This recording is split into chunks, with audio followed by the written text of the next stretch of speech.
Bonjour, bonjour à toutes. Alors écoutez, aujourd'hui j'ai une nouvelle à vous annoncer. Alors je pensais pas que ça allait nous arriver, mais voilà, finalement ça nous est arrivé.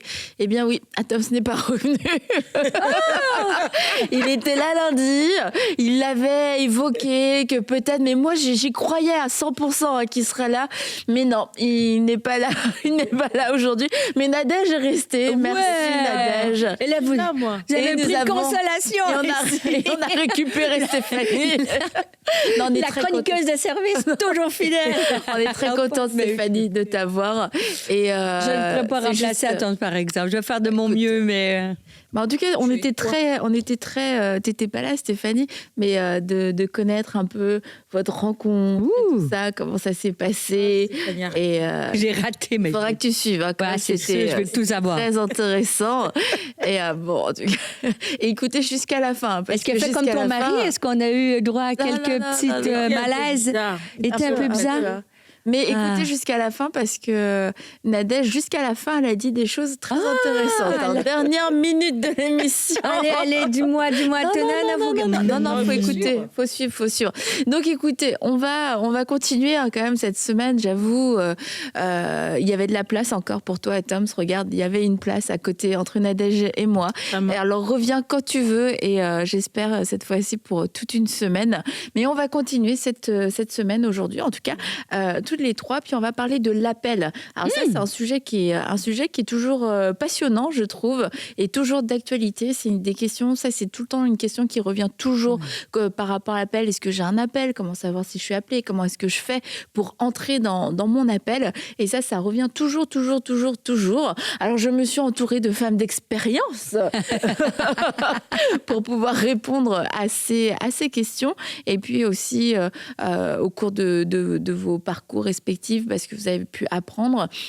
Parce que je crois c'est une vraie question et c'est important d'y répondre parce qu'il y a beaucoup de jeunes qui ressentent l'appel de Dieu et qui veulent y entrer. Et c'est une nécessité que toutes ces jeunes femmes, ces jeunes filles puissent entrer dans l'appel de Dieu, mais de la bonne façon. Donc en fait, il y a eu tout le discours, oui, mais il faut attendre, il faut être prêt, etc. Et c'est vrai, mais en même temps, qui était tellement peut-être dissuasif, tellement de freins qu'il y en a peut-être qui en ont eu marre d'attendre. Donc c'est de savoir comment on fait concrètement pour entrer dans l'appel de Dieu. Parce que si Dieu appelle, c'est qu'il a placé quelque chose en toi qu'il veut utiliser et c'est important de ne pas bloquer cette chose et que cette chose se manifeste au bon moment et de la bonne façon. Alors, comment répondre à l'appel de Dieu? Comment savoir si on est appelé? Stéphanie, comment savoir si on est appelé? Comment savoir? Mais moi, tu sais, j'aime commencer en brisant les mythes. Il n'y a pas de petit et de grand appel. Il y a l'appel que Dieu a mis sur notre vie et la Bible nous dit qu'il nous a choisis pour des œuvres préparées d'avance. Donc, nous sommes toutes appelées et Dieu a préparé des œuvres qu'il veut qu'on accomplisse pour lui. Donc ça, c'est la première chose, dire est-ce que je suis appelée, est-ce que je suis pas appelée? On est tout appelés. Après ça, il faut savoir à quoi nous sommes appelés. C'est la deuxième question. Quel est ton appel? Et ça, c'est... Tu sais, comment connaître son appel? Il y a deux façons de voir les choses. Tu as eu Moïse ou le buisson ardent. Dieu lui a parlé à travers du buisson, c'était clair. Tu as Marie, tu sais, où Dieu envoie un ange, tu vas enfanter le fils. Ça peut être clair. Moi, j'ai reçu à l'âge de 15 ans, j'en ai eu tellement peu dans ma vie, mais à l'âge de 15 ans, un temps d'appel dans une colonie de vacances où je me suis vue avec une Bible à la main et je prêchais comme Joyce Meyer. Il y avait juste Joyce Meyer comme modèle, il n'y avait pas grand monde et je me voyais en costume, tout était très clair. Mais pour certains, mais par contre, il y a l'appel et le temps. J'ai mis presque 30 ans à y arriver, par exemple. Il y a autre chose. Mais pour moi, mon appel était, même si c'était difficile à croire, la communication pour les femmes. Par contre, il y en a que c'est clair, que Dieu envoie un ange ou une révélation, mais des fois, il y a des étapes où il y a des questions qu'on peut se poser. Et je te dirais majoritairement du temps, il faut savoir quelques questions qu'on peut se poser. Et moi, je crois beaucoup, tu sais, comme une clé serrure, que Dieu nous façonne une certaine forme pour ouvrir certaines portes, certaines serrures, tu vois.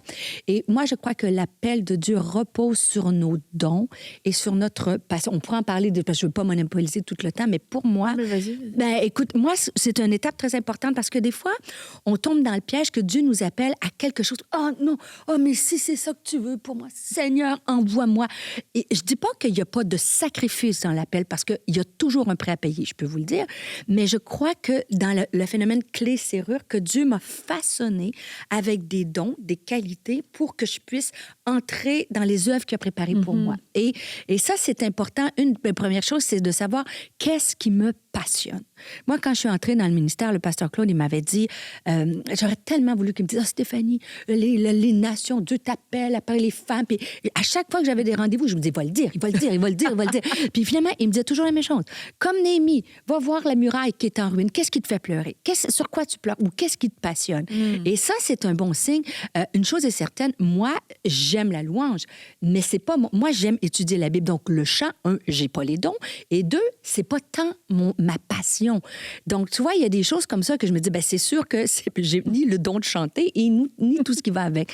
Et je pense qu'il faut s'arrêter de dire, est-ce que c'est les enfants qui me passionnent? Est-ce que c'est les femmes? Est-ce que c'est la mission? Est-ce que c'est l'intercession? Est-ce que c'est des œuvres? Peu importe de dire, ça, là, je passerais des heures sans compter. Moi, j'aime étudier la Bible. Donc, la notion d'enseignement était dans mon cœur. Et après ça, de voir quels sont tes dons. Je crois que, bien sûr, Dieu nous appelle à développer nos dons, mais il y a quelque chose à la base qu'on doit avoir. Ça ne veut pas dire qu'après ça, on ne va pas en formation continue puis on ne vise pas l'excellence. Mais ça, j'encourage des gens à faire un test de ta personnalité. Quelles sont tes forces? Qu'est-ce qui te passionne? Et ça va t'aider à aller. Et juste pour clôturer sur la passion, moi, je compare souvent le ministère au mariage. Quand j'étais jeune, j'allais à un groupe de jeunesse. Elle avait peut-être 17, 18 ans. Puis un gars qui est venu à l'église, au groupe de jeunes, puis il était moche, tu vois. Et là, il vient vers moi, puis il m'a dit, Stéphanie, Dieu m'a montré que tu allais être ma femme. J'ai dit, OK, on va voir. Mais moi, dans mon cœur, j'avais zéro attirance de ses souliers à sa personnalité. Il n'y a rien, tu vois. Et là, je me suis couchée le soir. Je me suis endormie le soir. Je me dis, Seigneur, si c'est ta volonté, mais je ne peux pas croire que ce serait mon mari. C'est ça que... Et finalement, à l'aube, le matin, je me suis dit, c'est ridicule. Tu sais, je veux dire, si je vais passer les 50 ans de ma vie avec cet homme-là, il faut que je l'aime, tu vois. Et la pensée que je disais, en fait, le mariage, c'est pas une œuvre humanitaire. Tu vois, il faut qu'il y ait de la passion, il faut qu'il y ait de l'attirance. Et ça, je le dis à toutes les jeunes filles, ils disent amen, n'est-ce pas? Mais c'est la même chose dans l'appel que Dieu te donne. Il faut qu'il y ait Et ça ne veut pas dire qu'il n'y a pas des sacrifices, ça ne veut pas dire qu'il n'y a pas un prêt à payer, ça ne veut pas dire que des fois, le parcours t'emmènera pas dans des choses qui n'est pas tout à fait un naturel, mais il y a quelque chose qui doit vibrer. Et ça, je trouve ça important de regarder. Après ça, je peux continuer. Moi, l'appel, je peux vous tenir pendant des heures. Mais est-ce que tu veux... Parce que dans le fond aussi, il faut regarder. Moi, j'aime regarder aux hommes dont, tu sais. Est-ce que tu as un appel d'évangéliste? Ça ne veut pas dire que l'évangéliste, ça veut dire que tu prêches à tout le monde, mais est-ce que tu as un cœur pour les nouveaux? Est-ce que tu as un cœur pour enseigner? Est-ce que tu as un cœur de berger, prendre soin? Ça peut être un appel dans être médecin, être infirmière. Toi, moi, l'appel, c'est large, parce que je crois que Dieu utilise des avocats, des médecins, des femmes à la maison, des gens dans l'Église, c'est tout ça. Mais de regarder aux hommes dons, dans l'essence de l'homme, des hommes et des personnes dont, est-ce que je suis plus un évangéliste, un pasteur? Et ça te dirige aussi à savoir quelle sorte d'appel que tu as. Oui, moi, je vais rebondir sur ce que Stéphane, tu as dit juste à la fin, là. C'est important. Lorsqu'on parle de l'appel, le piège, c'est qu'avec la jeunesse, maintenant, on pense que l'appel, c'est seulement être pasteur, évangéliste, prophète. Non. Voilà. L'appel, tu peux avoir l'appel, mais être médecin, tout à fait. Être chirurgien, être infirmière, être architecte. Ça, c'est l'appel de Dieu. L'appel de Dieu, Dieu a placé en chaque humain des dons, des charismes. Et c'est par ces choses-là que tu vas servir le Seigneur. On ne sert pas le Seigneur qu'à l'Église. Tu peux servir le Seigneur en étant un bon médecin. Tu peux servir le Seigneur en étant une bonne enseignante. Tu peux servir le Seigneur dans tous les domaines, ingénieur, architecte. Et il ne faut pas réduire l'appel de Dieu à l'Église. Il ne faut pas réduire l'appel de Dieu qu'au service religieux. D'abord, c'est ça, on est d'accord sur ça. L'appel, et Dieu donne l'appel. Au fait, le don par lequel le Seigneur, le don que Dieu a placé en toi, qu'il a placé depuis que tu es né, parce qu'avant que tu naisses même, il te connaissait. Il a placé des choses en toi. Alors, c'est par ces dons-là que tu vas servir le Seigneur fidèlement. Et c'est comme ça que nous servons le Seigneur. On reconnaît l'appel. Si ce n'est pas Dieu que tu rencontres, comme Stéphane l'a dit par Moïse, le buisson ardent, si ce n'est pas que... mais d'abord, je ne parle pas d'abord de ça, je parle d'abord de ces dons que tu as. Ces choses que tu ne forces pas. Ces choses qui sont en toi, que tu les fais sans forcer. Tu es passionné. Même, mon frère m'a aidé une fois, mon frère aîné, Freddy. Il m'a dit, Il m'a posé la question parce que quand c'était un débat, je devais aller étudier la musique. Mon père était... Il ne voulait pas. Mon père voulait que je fasse, excusez-moi, la communication. Mon père me voyait déjà journaliste et tout ça. Alors, mon frère m'appelle. Il m'a éloigné un peu de papa avec toute la passion avec laquelle il parlait. Et puis, on était là, on faisait un tour, on marchait. Et puis, il me dit, Nadège, ferme les yeux. J'ai fermé les yeux. Il me dit, quelle est la première des choses que tu as envie de faire quand tu ouvres les yeux? Je lui dis, chanter. Seulement chanter. J'ai dit, quand j'ouvre mes yeux, j'ai envie de chanter ou bien de prêcher la parole de Dieu. Il m'a dit, c'est ça que tu dois faire. Parce que j'étais moi-même aussi perdue à un moment, et c'est après que j'ai compris mon appel. Alors il m'a dit, tu vois la chose pour laquelle tu fais, même quand on ne te paye pas, tu le fais toujours avec énergie, avec amour. C'est cette chose-là. Tout à fait. Pas du tout chrétien. Mais il m'a aidé à comprendre aussi. Il est parmi les personnes qui m'ont aidé à comprendre. Il m'a dit, vas-y, c'est ça. Va étudier la musique, vas-y, ne suis pas ton papa. Il te rejoindra plus tard. C'est ce qu'il m'a dit. Alors, les dons que Dieu a placés en toi, ce sont ces choses-là. Ce sont ces choses-là qui doivent le servir, au fait. Quand tu es un bon médecin, honnête, tu glorifies Dieu. C'est pas seulement à l'église, en étant devant des personnes en train de parler, de prophétiser. C'est ça là où les gens commettent vraiment beaucoup d'erreurs. Tu peux être un bon médecin, mais en faisant fidèlement ton travail, tu bénis le Seigneur, tu glorifies le Seigneur, tu fais honneur à Dieu. Alors, lorsque nous revenons dans l'appel aux choses religieuses, si je dois dire ça comme ça, même si vous avez reçu une prophétie, quelqu'un vous a dit, Dieu voit telle chose en vous, Dieu vous a appelé. Finalement, il faut que Dieu vous parle à vous-même. Exact. Tu ne peux pas entrer dans un appel seulement parce que les gens te l'ont dit. Je trouve ça risquant. Écoute, je veux juste rebondir là-dessus. C'est tellement important parce que moi, avec Pasteur Claude, quand j'ai demandé, je laissais ma carrière de scientifique. Imagine, il y avait des sous, il y avait toute la notoriété. Moi, je voulais qu'il me dise que Dieu m'appelait à prêcher aux femmes, tu vois. Et il me l'a jamais dit. Il a confirmé par la suite. Mais avec la sagesse, parce que quand ça a été difficile, une femme qui prêchait à l'époque, c'était pas facile. Mais là, c'était parce que Dieu m'avait donné la conviction. Mais si c'était Pasteur Claude, j'aurais dit, ben là, il est où, Pasteur Claude? Parce que là, c'est moi qui paye le prix, tu vois. Et c'est tellement important, pas une prophétie, pas quelqu'un peut confirmer ton appel, mais il faut que ça brûle. Parce que dans les moments difficiles, c'est entre toi et Dieu que ça se joue là. Alors, puis, ça, c'est vraiment vrai, parce que c'est ce que je dis toujours aux jeunes. Je leur dis, dans chaque appel, il y a des sacrifices, il y a des moments difficiles. Il ne faut pas que vous arriviez dans ces moments, dans ces temps difficiles-là, et vous dites, si je suis là, c'est parce que le pasteur me l'avait dit. Si je suis là, parce que c'est un tel qui m'avait dit. Ça, ce n'est pas bon. Non. Que les gens confirment. Même lorsqu'ils ont déjà parlé, même si avant que Dieu ne te parle et eux t'ont parlé, il faut que Dieu te parle à toi-même. On va voir Jérémie, on voit toutes ces personnes-là. Moïse, Dieu leur a parlé. Samuel, Dieu l'a appelé. Samuel, ça, ils ne comprenaient pas. On l'a guidé. Mais finalement, Dieu doit te parler à toi-même. C'est vraiment ça le socle vraiment de cet appel. Il faut que Dieu te parle. Parce qu'avec toi, Dieu peut te parler au travers des hommes pour te dire telle chose, je ferai ceci. Mais à toi, il va donner certains détails qu'il n'a pas donné à tous ses prophètes. Parce que ce sera entre vous deux. Il va te donner des détails sur ton appel, des détails sur la marche à suivre qu'il ne donnera pas nécessairement à tout le monde. Et ça, c'est très important. Parler à Dieu. Passer du temps dans la présence de Dieu. Dieu nous parle.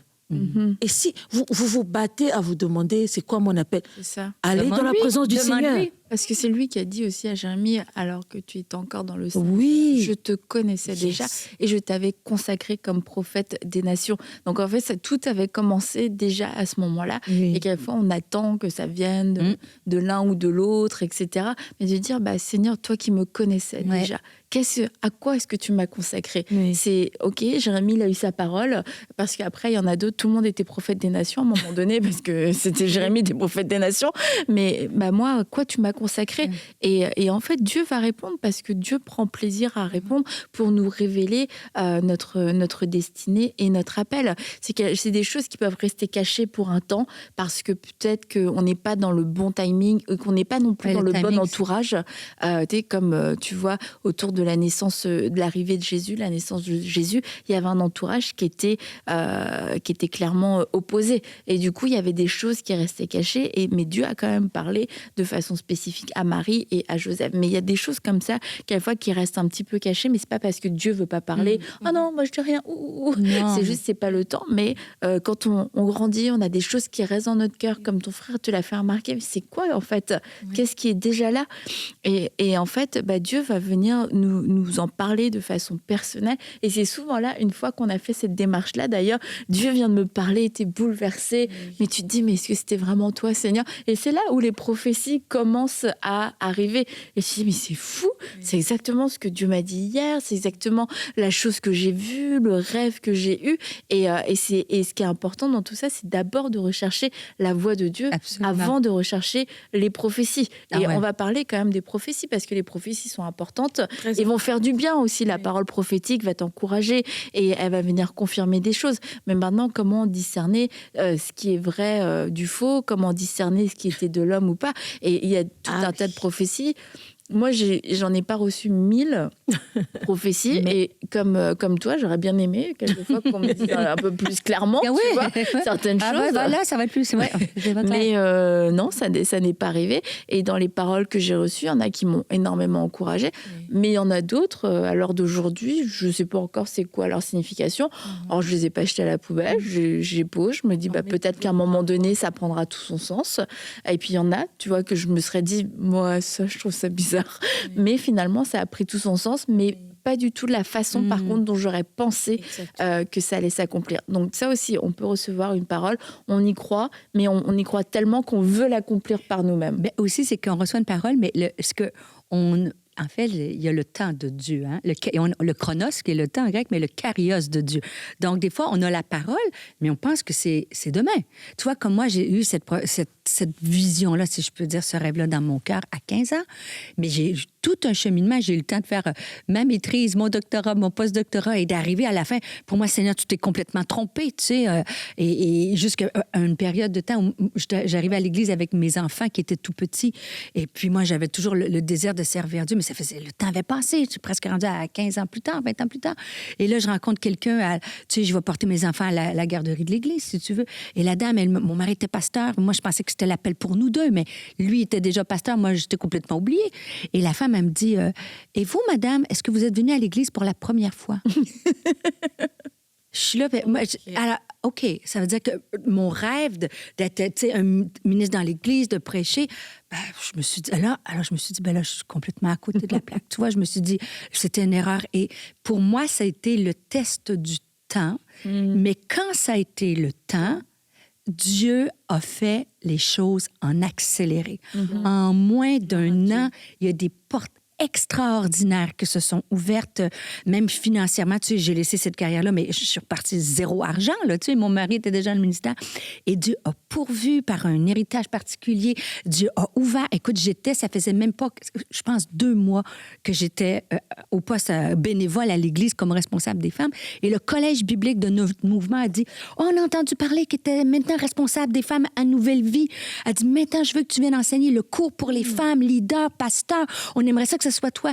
Puis là, j'ai dit, écoutez, j'ai pas beaucoup d'expérience. C'est pas grave. J'ai dit, écoutez, ça fait à peu près 2 mois que je suis bénévole en poste, tu vois. Ah non. Et de ça a découlé une invitation. Et c'est dans cette fidélité-là tu sais, garde la promesse dans ton cœur, là, ce désir-là que tu as, cette vision que Dieu a mis dans ton cœur, garde-la parce que Dieu va l'accomplir en son temps. Le problème, c'est lorsqu'on est dans le test du temps. Et c'est là soit qu'on abandonne ou soit qu'on veut aller trop vite. Tu vois, le Seigneur a permis que je traverse ces choses-là et je crois que quand je suis arrivée à ce moment-là de ma vie, c'était le moment idéal pour moi, tu vois. Et tu sais, tu veux dire, je fais un passage qui est loin, mais quand même, lorsque Anne pleure, puis elle veut des enfants, puis tout ça, tu sais, puis elle attend, puis là, t'as Pénina qui dit... Puis en fait, la Bible dit qu'il y a eu elle a eu plusieurs enfants, Pénina. Pourquoi que Dieu répondait pas? Puis la Bible dit que c'est Dieu qui l'a rendu stérile. C'est difficile à croire. Mais finalement... Elle est tombée enceinte au bon moment où Samuel devait être là pour loin de... Et il y a un timing parfait de Dieu. Et Pénina a eu le temps d'avoir plein d'enfants. Mais je dis toujours, qui se souvient des enfants de Pénina? Personne. Mais qui se souvient de Anne? Et Anne a eu son Samuel au bon moment dans l'histoire du peuple. Et c'est exactement... Des fois, tu dis, c'est peut-être long, peut-être que Dieu m'a oublié. Non, non, non. Il y a le carrios de Dieu. Dieu t'emmène au bon moment, au bon endroit. Il faut lui faire confiance. Par contre, quand le carrios arrive, il faut être prêt à faire le pas de foi. Je dis toujours, hein, tu sais, Dieu il parle avec nos désirs. Le salut est gratuit, mais le servir coûte quelque chose. Des fois, on regarde à des appels, à des ministères. « Oh, je veux ça, Seigneur! » Mais on oublie le prix qui a été payé derrière. Et c'est ça que des fois, on veut aller vite, on veut que Dieu le fasse. Mais quand c'est le temps, est-ce que je suis prête à sacrifier, à laisser, à partir, à retourner à l'école, partir sans salaire, oser avoir l'air ridicule si je ne m'y suis pas à la haute? Tu vois, il y a il y a ça dans l'appel. C'est pas juste le wow. Et des fois, sur les réseaux, on voit juste le wow. Mais il y a plein de sacrifice qui va derrière ça. Moi, au contraire, avec moi, vous allez comprendre pourquoi c'était quand même un peu plus complexe, si je peux dire le mot.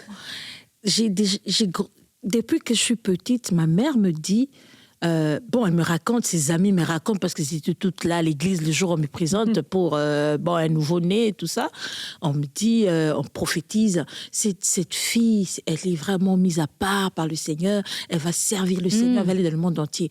Mais dans tout ce qu'on a dit, on n'a pas dit dans quoi. Suivez-moi très bien. On a dit seulement, elle est mise à part par le Seigneur depuis le ventre de sa maman, elle va servir le Seigneur, elle va aller dans le monde entier. Dans quoi? On ne sait pas. On n'a pas dit chanter, on n'a pas dit prêcher, on n'a rien dit. On a dit seulement que je l'emmènerai partout dans le monde entier. OK. Ma mère ne fait que me répéter ça. Depuis que je suis petite, tu vas servir le Seigneur. Dans quoi? On ne sait pas. Je suis mise à part, oui, mais sans plus. Alors, j'ai grandi comme ça en sachant que je suis mise à part, que je dois servir le Seigneur. C'est vrai, en entendant cela, ça a dicté ma façon de me conduire. Je savais que telle chose je ne pourrais pas faire, ça pourra entacher ma vie plus tard. Alors ça m'a dicté, ça m'a aidé à conduire bien ma vie, à ne pas me retrouver dans des bêtises, à ne pas faire telle chose. Je me disais toujours, je risque de gâter mon CV. Au fait, je disais ça. Alors j'ai évité certaines choses, ça m'a aidé à bien me conduire. Mais dans quoi exactement, je ne savais pas. Alors, j'ai grandi, j'aimais chanter, j'aimais tout le temps expliquer des choses aux gens. Depuis que je suis petite, le prof pouvait se fatiguer, me dire « passe devant, essaie de parler, dis quelque chose, raconte quelque chose ». J'aimais tout le temps raconter. Et les gens aimaient bien m'écouter en train de raconter des affaires. Oui, c'est bon. Mais jusque-là, jusqu'à arriver à 17 ans, je ne savais pas dans quoi. J'ai commencé à chanter. Mais pour moi, ce n'était que j'ai une belle voix et je donne ça au service du Seigneur. Mais ce n'était pas ça. Au fait, dans ma tête, ce n'était pas ça. Okay. Pour moi, c'était j'ai un talent, je le donne, mais je pourrais servir le Seigneur dans autre chose. J'avais mes projets. Mes projets. Je savais, moi, comment ma vie allait être. Je me disais, telles études pour être ça. Alors, quand tu arrives comme ça, j'ai eu mon bac et là, le Seigneur se révèle. D'abord, c'était d'autres personnes qui viennent me parler. Dieu t'a choisi. Tu vas chanter, tu vas prêcher l'évangile. Ah, ça devient plus clair. Mais ça, c'est les gens qui me l'ont dit. Moi-même, moi, je disais non, parce que moi, j'avais mes projets. Au fait, mes projets. Au fait, c'était ça le problème. C'est là où je dis, je vous parle de moi parce que j'ai perdu 3 ans de ma vie parce que je fuis l'appel de Dieu. J'ai passé 3 ans de ma vie comme Jonas, tout ce que je faisais, et Dieu me l'avait dit, tout ce que tu feras échouera tant que tu ne diras pas oui à cet appel. Et tout ce que je faisais échouait. Parce que pour moi, je pensais, je crains Dieu, je peux chanter à l'église, ça suffit. Pourquoi il doit je dois tout abandonner de mes plans, de mes projets pour me laisser aller comme ça. Pour moi, c'était non. Alors, j'ai fouillé et j'ai vécu. Je suis revenue vraiment comme Jonas en train de pleurer devant le Seigneur pour dire, Seigneur, me voici. Je ferai tout ce que tu me diras. Mais j'ai perdu 3 ans de ma vie parce que souvent, on ne se rend pas compte. J'ai perdu comme ça. Si j'avais dit oui à Dieu, je ne sais pas si que ça serait aujourd'hui, mais j'ai perdu cela. Mais bon, j'ai dit, bon, béni soit peut-être que Dieu a permis cela pour aider quelqu'un aujourd'hui, je ne sais pas, parce que j'ai fui. Ouais. Mais finalement, lorsque j'ai dit oui à Dieu, c'est là où que j'ai mis les choses en ordre. Quand j'ai dit oui à Dieu, je me suis dit, il m'a dit la musique, il m'a dit la parole. Alors, j'ai commencé pour la musique. Comme dans ma famille, les études sont très importantes. Alors, pour moi, je me dis, je peux pas faire Pour moi, je me disais, je vais chanter, mais je vais avoir un diplôme pour cela. Je peux pas. Pour moi, c'était inconcevable. Alors, j'ai choisi faire la musique. J'ai voulu faire ça dans les règles, faire la musique par rapport à cela. Mais je chantais déjà. Mais j'ai dit, je voudrais bien apprendre aussi à avoir un papier pour cela. Pour la prédication, j'ai commencé à lire la Bible. Avant, je ne pensais pas aller faire la théologie avant. J'ai commencé à lire la parole et à aller prêcher l'évangile. Et c'est comme ça que ça a commencé. Et Dieu m'a parlé à moi-même. Comme je disais, oui, on peut te parler par des prophètes, mais il faut que tu aies une conversation personnelle avec le Seigneur. C'est ça qui déclenche beaucoup de choses. Et de ne pas penser que, tu sais, toi, tu dis, j'ai perdu, mais moi, je pense que Dieu récupère tout ça. Tu sais, moi, quand je suis arrivée dans le ministère en 2000, je me suis dit, mais Seigneur, pourquoi tu m'as permis, j'allais faire 12 ans d'université pour... Pourquoi, en fait, j'aurais pu aller à l'école oui, du Bac? Qu'est-ce que j'ai fait pendant... Et en fait, moi, je pense que mon doctorat a permis, en franco, du moins, m'a ouvert des portes dans les églises parce que, pour certains pasteurs, ils m'ont laissé un peu le passage pour l'enseignement parce que j'étais docteur, tu vois. Ça sert toujours. Et c'est pour ça que la formation, c'est très, très important. Soit aller se former dans ce que Dieu nous appelle, mais c'est jamais perdu. Et Dieu a utilisé maintenant, après ça, je me disais, je vais prêcher. Et Dieu m'a ramené la science. Et là, j'ai fait des trucs science et foi. Et c'était une chose que Dieu, je me suis dit, je pensais que c'était inutile, mais Dieu a utilisé ce détour-là pour être encore plus efficace dans ce qui m'appelait. Et ça, je trouve que c'est important de le dire. Des fois, tu dis, je suis tellement loin de mon appel. Tu sais pas qu'est-ce que Dieu veut faire avec ça. Il peut t'ouvrir une porte d'une situation à une autre. Et ça, c'est important. On ne perd pas notre temps. Dans ton cas, tu avais un parcours et c'était clairement pas le temps de Dieu. Et tu as été tu as fait ton doctorat et tout ça. Mais Dieu s'est servi de ça. C'est ça. Oui. Et dans ton cas, c'est un peu différent. Parce oui, que c'est ça. Fuyais. Toi, tu fuis volontairement. C'est exactement. Je pensais que j'étais dans le nom. Moi, tu vois, dites-le. Oh, pas moi, j'étais obéissante. Et je fuyais. Et tu vois, mais parce que ça venait perturber tout ce que moi j'avais mis en place. Oui, je te fais des blagues. Mais comment... Et je pense qu'il y a beaucoup de gens, on s'est retrouvés dans des situations comme ça où on n'a pas respecté le bon timing de Dieu, mais que dans sa grâce, Dieu a quand même nous a ouvert ses bras au moment opportun. Mais tu vois, tu as dit aussi autre chose, c'est que tu étais chrétienne et nouveau, tu le servais, tu étais sérieuse, tu étais engagée. Et ça aussi, ça peut être un piège, c'est qu'on a donné un peu. Et puis, on se dit, c'est bon, ça va suffire. Bon. Mais en fait... Dieu veut tout, Dieu veut tout, c'est ça. Et c'est là où il peut y avoir une lutte. Mais on s'est dit, mais moi, là, j'ai déjà donné mon cœur à Jésus. Je le crains. Voilà, ma vie a changé. Ça. Mais il y a plus à donner. Et quelquefois, on peut se mentir en se disant, mais moi, j'ai déjà donné. Non, il y a encore quelque chose à donner. Toujours. Et je crois que quand vous entendez cette émission, il y a quelque chose, en fait, qui brûle. Et en même temps, c'est dérangeant, mais en même temps, c'est excitant parce que vous sentez que c'est la volonté de Dieu. Eh bien, c'est le moment de délaisser, c'est le moment de donner à Dieu toute votre vie, de dire, c'est tout ça, même les choses qu'on n'arriverait même pas à nommer aujourd'hui, mais juste de dire, Seigneur, je te donne tout et je t'assure que Dieu va te mettre des mots sur le tout et tu sauras ce à quoi tu as besoin de renoncer. Et tu vois, parce que quelquefois, il y a un peu cette... Parce qu'on sait, en fait. On sait, mais bon, peut-être, nanana. Et puis, d'autres fois, on n'a même pas mis un pied dedans. C'est comme, non, sûrement que non, c'est pas pour moi. Non, je ressens ça, mais c'est sûr que c'est pas la bonne chose. Et puis, on peut tomber à cause de notre ignorance, à cause de... Quelquefois aussi notre manque de communion avec Dieu parce qu'on ne laisse plus d'occasion supplémentaire à Dieu de nous reparler.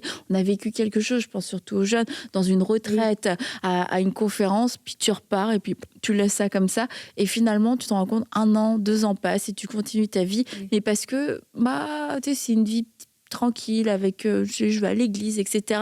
Mais en fait, c'est que si Dieu a parlé et si on commence à nourrir, à prêter attention à cette parole-là, elle va devenir de plus en plus importante et on aura de plus en plus aussi envie de la suivre et de le faire, de l'accomplir. Et prêter attention et de ne pas mépriser les petits commencements. Ah oui. Des fois, les gens, ils veulent être arrivés avant d'être partis. Comme Joyce Meyer. T'as vu Joyce Meyer, tu te serais dit, si tant que je suis pas Joyce Meyer, je fais rien. Ben, exact. Et moi, tu sais, j'enseignais à l'université et je faisais la réunion, parce qu'on me disait, comment tu as commencé le ministère? Mais tu sais, ça a l'air glorieux, mais c'était pas glorieux outre mesure. Hein? Et là, je me dépêchais pour attraper la réunion des mamies le mercredi après-midi. C'était vraiment, peut-être il y avait 10, 12 femmes et 60 et plus. Tu sais, c'est des femmes retraitées, très jeunes encore, 60, mais plus âgées, tu vois. Et c'est là que, et je me souviens d'un message que j'ai écrit sur Ruth. Ça a été un de mes premiers messages. Et que je me suis fait vraiment l'idée d'enseigner. Je vous dirais là, que c'est parmi ces réunions-là de mamies où j'ai commencé à faire un message, puis je voyais les mamies étaient touchées. Et là, je me dis, ben, Seigneur, tu utilises ça. Et il y a des messages qui ont été peaufinés, mais qui sont parmi mes classiques. Ah ben, c'est sûr. Mais je veux dire, des fois, tu penses que c'est le gros événement que tu vas être invité, c'est le gros truc. Puis tu sais, on a beau dire, là, ça a l'air d'un cliché, mais c'est tellement vrai. Si t'es fidèle dans les petites choses, Dieu t'en confie des plus grandes. Et moi, tu sais, je dis, j'étais impliquée à plein de places à la jeunesse. Je faisais pas juste la prédication, mais quand j'avais l'opportunité, même si j'avais peur, j'osais le faire. Mais là, quand je voyais que Dieu bénissait, ben, OK, je fais un autre pas de foi, mais des fois, il faut juste l'essayer de dire, je vais me lâcher puis je vais le faire. Moi, j'aimerais encourager les jeunes qui ont compris déjà leur appel. Vous savez, il y a des fois des jeunes qui se plaignent, on me donne pas la place dans mon église, on me donne pas. Écoutez, recevez les invitations d'ailleurs. Vous savez, même, je connais des gens qui ont eu l'opportunité dans leur propre église parce que les échos sont venus d'ailleurs. Quand ils ont commencé à prêcher l'évangile dehors, c'est revenu dans l'église et on leur a donné l'opportunité. Allez-y, allez prêcher partout. Ne refusez pas les invitations. Allez commettre même des erreurs. Parce que des fois, tu commets des erreurs. Tu dis un truc qui n'a rien à voir. Tu as tapé à côté. Des fois, quand c'est pas ta langue, en plus. Fais-le. Tape à côté, apprends. Et quand tu viendras, quand le temps arrivera, tu seras déjà comme quelqu'un qui a fait 20 ans dans le ministère. Pas tu as le temps d'essayer, d'oser, de commettre des erreurs. La peur, il y a d'autres personnes qui sont bloquées par la peur. Ils se disent, je sais pas trop, je connais pas à 100%, je commettrai des erreurs. Vous commettrez toujours des erreurs. Vaut mieux pour vous commettre ça maintenant, avant que votre nom soit connu. C'est ça. Commettez ça maintenant. Commettez toutes les erreurs théologiques là maintenant, avant que vous soyez connu. Tu sais, peut-être il y a une femme qui écoute parce que... Mais des fois, là, je veux le dire parce qu'on dit, c'est vrai qu'il y a toutes sortes d'appels, puis c'est pas juste l'appel dans l'Église ou au ministère. Mais j'aimerais le dire à des femmes qui veulent l'entendre, l'appel à la prédication. Certaines se bloquent parce qu'elles disent, c'est comme, je suis pas à la hauteur. Mais la prédication n'est pas un appel plus grand qu'un autre. C'est là qu'il faut briser cette idée de dire, c'est le syndrome de l'imposteur. Si Dieu t'appelle, c'est pas parce que tu es une superwoman qui va être la meilleure. C'est parce que Dieu a mis ce désir-là en toi. Il t'a façonné pour ça. Et je veux peut-être quelqu'un qui disait, je serai jamais appelé, j'ai pas d'opportunité à prêcher. Prêche en toute occasion, favorable ou non. Mets tes enfants là au salon, prêche-leur l'évangile. Tes amis Annabelle, Nadine et Aurélie, moi je leur prêche-leur la parole. Au fait, les opportunités d'apporter la parole. Mais il faut croire que si Dieu te met... Parce que c'est pas juste la prédication, mais je veux faire une parenthèse parce que il y a tellement de femmes qui ont ce désir-là, puis ils voient que c'est un mur qui est fermé. Mais non, ça va ouvrir. Parce qu'on peut pas se permettre de combattre avec la moitié de l'armée. On a besoin de toutes les femmes qui ont des dons, des appels à se mettre au service de Dieu pour convaincre. On va vaincre la guerre. Osez, allez-y, affrontez, allez prêcher, chanter, faites tout ce que... Faites-le. Osez. Tout, la mission, tout, partout. Faites-le. Et bon, écrire des livres. Je rebondis sur un de tes points, Nadège. Est-ce que j'encourage les gens à tout accepter? Nadège vous a encouragé. Moi, je m'aventure pas là-dedans. Mais le fait d'oser faire des erreurs et de pas attendre que tout soit parfait, c'est certain. Parce que, et ça, c'est une peur qui est très présente aussi chez les jeunes et les moins jeunes par rapport à l'appel. C'est parce que, tu vois, on va écouter Teach. Et puis, celui qui ressent l'appel à l'enseignement, il va écouter Teach. Il va dire, je suis jamais à la hauteur. Je suis pas comme ça. Mais en fait, il n'a pas commencé hier. C'est ça qui est fou. Et quelquefois, t'es là en train de... j'écoute Stéphanie, j'écoute Nadège. Ben, moi, je suis pas là. Oui, mais en fait, elles étaient pas là il y a 20 ans. Il y a 20 ans, il faut commencer quelque part. Et je pense qu'il y a beaucoup cette pression de performer, d'être à la hauteur. Et le ministère et l'appel, parce qu'on parle pas que du ministère, mais l'appel en général, c'est ça. C'est de faire des erreurs, mais c'est de oser prendre le premier pas. Et si on attend d'être comme parfait, en fait, il y a des gens qui ont attendu, ils ont pensé qu'ils étaient prêts, ils ont vécu la plus grande déception de leur vie parce que tout était dans leur tête, dans leur plan, tout était parfait. Au moment où je vais faire ça, ça va faire ça. Au moment où je dis ça, et puis finalement, c'est quand même le flop total. Et tu te dis, mais je me suis tellement bien préparée, comment est-ce que ça pourrait fonctionner? Mais en fait, c'est parce qu'on a compté sur nos propres forces, sur notre propre préparation. Et c'est vrai que quand on commence dans la jeunesse, il y a un peu cette fougue et cette innocence. On se dit, bon, allez, j'y vais, puis on est capable de se remettre. Mais plus on attend, et pire c'est, en fait. Oui, plus on attend, plus c'est difficile. Tellement tu te dis, tu n'oses plus. Mais même les gens autour de toi, t'as tellement attendu que t'es là. Mais aussi, je pense que moi, je crois beaucoup à la formation aussi. Très important. Si on va se former, ça aide un peu à J'aime comme mon adage, elle appuie tes points très importants. Oui, la formation, tu sais, moi, j'avais des études, mais j'ai appris en homélétique. Encore là, il y a 2 ans, j'allais faire juste une conférence pour apprendre comment développer. Bien sûr, avec le Saint-Esprit, la prière, c'est la base. Mais après ça, va mettre des outils dans ton coffre à outils. Va apprendre des façons de faire, si c'est pour la mission, si c'est pour écrire.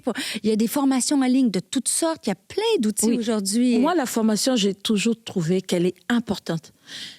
Moi, le jour, je suis allée, j'étais en préparatoire, en musique, et c'est que le professeur là, a dit ce jour-là, j'ai dit oui, c'est vrai. Il est entré, il nous a dit, si vous n'avez... Au fait, il a dit, l'INA, c'est l'Institut national des arts chez nous, il disait, l'INA ne vous donne rien si vous n'avez rien. L'INA va perfectionner ce que vous avez déjà. Quand tu n'as rien, tu n'as rien. Il y a des gens qui ont fait la théologie, ça ne sert à rien du tout parce qu'ils n'ont pas cet appel. Au fait, d'autres personnes croient que quand on va apprendre la théologie, c'est pour apprendre le ministère. Ça n'a rien à voir. Il faut apprendre pour être biblique, être théologiquement correct, ne pas interpréter la Bible comme on le sent, comme on le veut, ou comment... Oui, il y a des gens, ils ont leur pensée, ils veulent faire correspondre leur pensée à la Bible. Ça n'a rien à voir. Il faut interpréter les faits, les choses comme elles sont. Alors, c'est bien d'être formé. Tu sais, c'est très bien. Moi, je me dis, il y a des gens, deux fois, bon, ça, c'est peut-être la déformation professionnelle. Tu peux rester là, tu écoutes un prédicateur. Au fait, il a perdu 25, 30 minutes, 40 minutes. Il te dit, celui-là, s'il avait appris l'homélétique, il n'allait pas se perdre comme ça pendant 20, 30 minutes. Au fait, on t'apprend pas l'essence du message. On t'apprend comment introduire, comment on arrive au développement, comment on va directement au message. À la conclusion, c'est quoi? Ça, on t'apprend ça s'apprend. Oui, ça s'apprend. L'essence, là, ça vient du Saint-Esprit. C'est le Saint-Esprit qui donne cette pensée. Mais on t'apprend comment ne pas se faire balader les gens pendant 25-30 minutes. On ne comprend pas ce que tu es en train de raconter. Tu vois, ça s'apprend. La formation, elle est toujours importante. Il faut ajouter la formation au don que vous avez. Je ne pense pas que si Dieu vous a donné ce don, il vous dit, vous serez chirurgienne. Je vais rester comme ça, je ne fais pas la médecine et je vais devenir chirurgienne. Ça ne se fait pas. Alors pourquoi dans les choses de Dieu, on ne veut pas apprendre? Ça s'apprend aussi. Je suis tellement d'accord avec toi, L'appel, ça ne s'apprend pas. L'appel, c'est Dieu qui donne. Les dons, c'est Dieu qui donne. Mais on doit rajouter à cela la formation. Rajouter, parce que notre Dieu a droit à l'excellence. Oui, exact. Parce que dans le monde séculier, les gens, ils ont plein de formations, ils visent l'excellence, ils se dépensent. Et des fois, on arrive dans l'Église et, pour le dire franchement, des fois, c'est un peu moche, tu sais. Et ça rend pas gloire à Dieu. Et je trouve que l'Église de Dieu, c'est l'endroit où ça devrait, bien sûr, avec le Saint-Esprit et sa présence, bien entendu, mais l'excellence de briller pour Dieu et aller chercher, et toujours chercher à s'améliorer dans toutes les sphères où Dieu nous appelle. En même temps, pardon, Annabelle, je vais dire, tous ces jeunes qui veulent l'appel et tout ça. Tu as déjà un message. On t'a dit que Dieu t'appelle à la parole. Lis la Bible. Fouille dans la Bible comme si tu avais perdu quelque chose. Écoute les prédications. Étudie la Bible. Tu veux que ça s'accomplisse comment? Sinon, tu vas commencer à raconter comme des fables. Étudie la Bible. Essaie de connaître les contextes de tout ça. Là, c'est comment on interprète la Bible. Ça, c'est très important. Quand tu te formes, C'est ça qui va être facile pour toi lorsque le temps arrivera. Mais lorsque tu restes là, tu te dis, le Saint-Esprit fera tout. Le Saint-Esprit se limitera aussi à la connaissance que tu as. Absolument. Il faut vraiment apprendre. Moi, j'encourage les jeunes. Tu as cet appel. On ne refuse pas, on ne discute pas sur l'appel. Parce que là où Dieu t'a rencontré, nous n'étions pas là. Alors, mais si c'est possible, comme notre Dieu a droit à ce qui est excellent, allez dans des formations. Votre appel sera encore plus excellent. Amen. Amen. Absolument. Je suis d'accord. Je suis d'accord, Stéphanie. Mais tu sais, quand Jésus a fait son premier... Il a changé l'eau en vin, il a dit, allez chercher les cruches. Donc, il y a une portion à nous pour voir le miraculeux. Il faut qu'on aille chercher les cruches. On les amène. Je ne dis pas qu'on est des cruches, mais qu'on amène ça à Jésus. C'est vrai. OK, tu termines sur ça, Stéphanie. Amener les cruches. Il fallait amener les cruches remplies d'eau pour qu'ils les changent. Nous pouvons être appelés cruche ou pas cruche. Peut-être que vous êtes appelés. On vous encourage. Oser. Voilà. Oser. La moisson est blanche. Écoutez, si... on est en feu, Nadège et moi. Si suite à ça, il y a pas des recommandations, mais des réclamations parce que des gens ont osé autour de vous, eh bien, on se dédouane. Hein. On n'en prend pas la responsabilité. On va être fiers. Mais c'est vrai, oser commencer à répondre à l'appel de Dieu, mais dans les petites choses. Je vous encourage à commencer dans les petites choses et à être fidèle aussi. Et vous allez, ça va travailler votre confiance en Dieu, voir ce qu'il peut faire à travers vous et aussi commencer à préciser, aiguiser le chemin. Et inspirez-vous de gens autour de vous, soyez mentorés, formez-vous, mais ne vous comparez pas et ne pensez pas non plus que ce sera un copier-coller de ce que Nadège ou Stéphanie peuvent être. Dieu veut vous utiliser, vous, d'une façon tellement spécifique et unique, mais inspirez-vous parce que oui, ce sont des femmes inspirantes et à EMC, vous voyez tout un tas de personnes inspirantes et gloire à Dieu, mais maintenant, vous ne serez jamais le double de ces personnes-là et c'est important que vous puissiez chercher comment Dieu veut vous utiliser, vous, de façon spécifique. Alors, Atom, vous n'étiez pas là aujourd'hui, mais bon, je pense qu'on s'en est quand même bien sorti. Bon moment. Et puis, on te dit, mais tu reviens, Atom, on t'attend encore une fois et on se dit bye bye.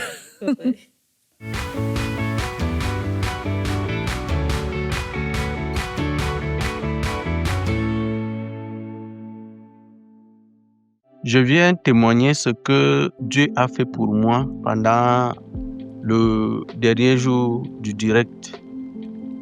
Le dernier jour, j'étais avec ma petite famille en train de prier et je dis il y a 5 mois, c'est à 6 mois, j'avais un problème des yeux et je suis parti chez l'ophtalmologue. Il m'a prescrit même les lunettes et les colliers. Il m'a fait comprendre que je devais porter ces lunettes tout le reste de ma vie. Mais pendant la prière, j'ai été localisé. Pendant la prière, quand la prière est finie, moi je suis aussi parti dormir naturellement. Mais le matin, je me réveille, je me rends compte que j'étais déjà en train de lire les petites écritures que j'étais incapable de lire à la veille. Jusque-là, je n'ai même pas constaté que je n'avais pas de lunettes. C'est là où je dis que mais, je suis en train de lire où sont mes lunettes. Donc, ce qui fait que la journée de samedi, je n'ai pas porté les lunettes. Dimanche, je n'ai pas porté les lunettes. Jusqu'à présent, je constate que je n'ai pas de lunettes. Et je lis clairement, maintenant je vois clairement. Donc, j'ai compris que le Seigneur m'a localisé pendant ce direct et que ma vue est redevenue normale. Donc, je rends grâce à Dieu. Je glorifie Dieu parce qu'une fois de plus, il a manifesté sa puissance dans ma vie. Il fallait que je fasse ce témoignage pour que les gens sachent que Dieu est encore en train d'agir. J'ai déjà... Donc, maintenant, je n'ai plus de lunettes, je n'ai plus de problème. Gloire à Dieu parce que j'ai recouvert ma vue pendant la grande soirée de direct de vendredi soir. Merci Seigneur, merci Jésus-Christ. Wow, que c'est merveilleux de voir les œuvres du Seigneur, ce qu'il fait dans les nations, parce que c'est lui qui le fait et on lui donne toute la gloire. Vraiment, c'est par la puissance de son esprit qu'il transforme les vies. Et je veux te remercier, toi qui es peut-être partenaire de cette œuvre, qui fait partie de la famille EMCI et des partenaires de EMCI. Merci. Merci pour ton soutien, ta fidélité et tes prières. Mais aujourd'hui, je vais adresser un court message à quelqu'un qui regarde. Peut-être que tu te dis, mais je voudrais pouvoir faire partie de quelque chose de plus grand que ce que je pourrais accomplir par moi-même. Tu sais, moi, c'est quelque chose auquel je réfléchis régulièrement. Je me pose et je me dis, mais Seigneur, c'est tellement extraordinaire, ce travail d'équipe, ce travail de collaboration. Je pourrais jamais accomplir et voir autant de fruits dans les nations par moi-même. Mais non, c'est normal, parce que la pensée du Seigneur, c'est son Église avec un grand E, c'est un travail d'équipe, de collaboration. Et aujourd'hui, tu peux rejoindre la belle famille des partenaires EMCI et rejoindre cette famille qui, à travers du soutien financier, mais aussi de la prière, on voit tous ces merveilleux témoignages s'accomplir. Alors aujourd'hui, tu peux rejoindre la famille en te connectant sur emcitv.com/don. Et je veux te remercier pour ton soutien qui est tellement important, tellement précieux. Il y a beaucoup de projets devant nous. Ah, là, on est juste dans les prémices de ce que le Seigneur est en train de faire. Hey, je suis excité de voir la suite et j'espère que tu vas faire partie de cette belle famille. Que le Seigneur te bénisse. Dès maintenant, rejoignez la famille des partenaires qui donnent pour voir des vies transformées partout dans la francophonie. Pour faire votre don, rendez-vous sur emcitv.com/don.